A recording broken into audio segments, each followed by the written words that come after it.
अब सब एक और इंपॉर्टेंट खबर निकल कर आती है और वो खबर है हमारे पड़ोसी देश पाकिस्तान से।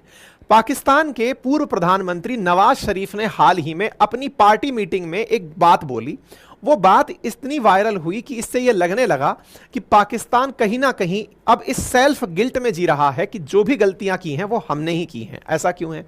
असल मायने में क्या हुआ है कि नवाज शरीफ ने हाल ही में यह एडमिट किया अपनी पब्लिक मीटिंग में कि जो 1999 में जब अटल जी बस लेकर के लाहौर आए थे और लाहौर डिक्लेरेशन हुआ था, हमने उसका वॉयलेशन किया था। यानी कि भारत जो हमेशा दुनिया को यह कहता आया है कि पाकिस्तान हमेशा बॉर्डर पर इन्फिल्ट्रेशन करता है, जबरन पाकिस्तान के द्वारा भारत के साथ युद्ध करने का प्रयास किया जाता है, इसको इन्होंने एक्सेप्ट किया और कहा कि हमने अटल जी की उस बात को उस समय नहीं माना था। आपको याद होगा ये वही दौर है जब अटल जी बस लेकर के फरवरी के अंदर तो गए थे पाकिस्तान और पाकिस्तान ने रिटर्न गिफ्ट में 2 ही महीने के अंदर कारगिल युद्ध दे दिया था।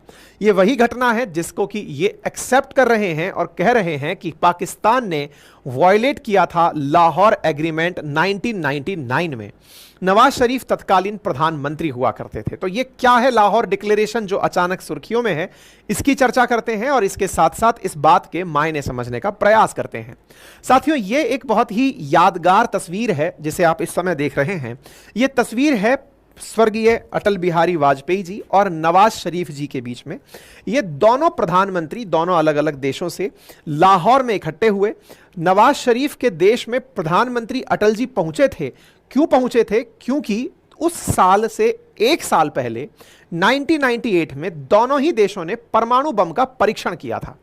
2 पड़ोसी देशों के परमाणु ताकत बन जाने से पूरी दुनिया डर में चली गई थी। पाकिस्तान और भारत अपने परमाणु पोखरण, जैसे भारत ने पोखरण में किया, पाकिस्तान ने अपने क्षेत्र में किया, दोनों ने परमाणु बमों का जब परीक्षण किया तो पूरी दुनिया में यह टेंशन होने लगी कि एक दिन ये दोनों परमाणु शक्ति संपन्न राष्ट्र आपस में भिड़ जाएंगे। दोनों को यूनाइटेड नेशंस के अंदर बुलाया गया, बुला करके सैंक्शंस लगाए गए। सैंक्शंस तो परमाणु परीक्षण के साथ ही लगा दिए गए थे, लेकिन सैंक्शन से कुछ होने वाला नहीं था। बुलाकर यूएन में समझाया गया कि आप लोग एक दूसरे के साथ पीस एग्रीमेंट करिए, आपस में बैठिए, बातचीत करिए। अगर बहुत ज्यादा हीटेड माहौल चला तो दुनिया परमाणु युद्ध की तरफ बढ़ जाएगी। इसी का घटनाक्रम था, यानी 1998 के बाद 1999 में जो घटनाक्रम हुआ, आज के सेशन में हम उसी की चर्चा आपके साथ करने वाले हैं।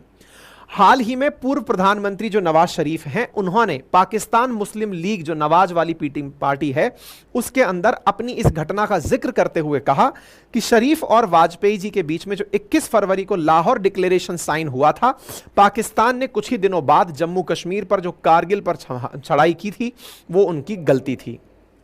उसके बाद फिर वाजपेयी साहब लाहौर तशरीफ लाए। याद है या नहीं याद है? ये लोगों को याद दिला रहे हैं कि वाजपेयी साहब तशरीफ लाए और हमसे आके यहाँ पे वायदा किया। ये अलग बात है कि हमने वायदे की खिलाफवर्जी की, उन्होंने वायदा किया और हमने वायदे की खिलाफी की, उसमें हम कसूरवार हैं। लेकिन अब अल्लाह के फजल व करम से शहबाज शरीफ साहब दोबारा इस मनसब में फाइज हुए हैं। तो ऐसी क्या घटना है जिसका ये जिक्र कर रहे हैं, अब हम उसके बारे में लेकर आते हैं। देखिए, फिलहाल तो नवाज शरीफ अपनी पार्टी के प्रेसिडेंट हैं, इनके छोटे भाई जो हैं वो वर्तमान में पीएम हैं। नवाज शरीफ जो याद दिला रहे हैं अपनी पॉलिटिकल पार्टी के लीडर्स को कि मेरे दौर में जब मैं पीएम हुआ करता था तब अटल जी लाहौर डिक्लेरेशन लेकर आए थे। अटल जी आकर के जब तशरीफ लेकर आए और उन्होंने हमारे साथ में समझौता किया, हम लोगों ने मिलकर टेबल टॉक किया कि अब आगे से हम एक दूसरे के प्रति शांति रखेंगे। और उसके मात्र 2 महीने बाद ही जो हमसे हुआ वो गलती थी। गलती क्या थी कि इन्होंने परवेज मुशर्रफ, इनके वहाँ पर सेना के जनरल हुआ करते थे, उनके कहने पर ये मानकर कि इंडिया भारत जो है ना, अब तो ये शांति का हाथ बढ़ा चुका है, ये तो कुछ कहेगा नहीं, अब क्यों ना इसको गलतफहमी में जीते रहने दें और हम लोग कारगिल पर चढ़ाई कर दें। कश्मीर के अंदर एंट्री करने का अच्छा तरीका है और पीछे से इन्होंने कारगिल पर चढ़ाई कर दी। कारगिल पर चढ़ाई करी, गुप्त तरीके से अपनी सेनाओं को कारगिल की चोटियों पर भेज दिया। जब भारत को इस बात का पता चला तो मई 1999 में भारत ने कारगिल विजय के लिए युद्ध की शुरुआत कर दी। भारत और पाकिस्तान की फोर्सेस आमने सामने रही और भारत ने अंततोगत्वा पाकिस्तान को हराकर अपने क्षेत्र को वापस से मुक्त करा लिया। लेकिन इस दौर में मतलब भारत और पाकिस्तान के बीच में जो ये युद्ध हुआ था, इससे भारत और पाकिस्तान के बीच कड़वाहट बहुत ज़्यादा बढ़ गई। यानी कि इनके द्वारा पीठ में छुरा घोंपना पब्लिक हो गया था।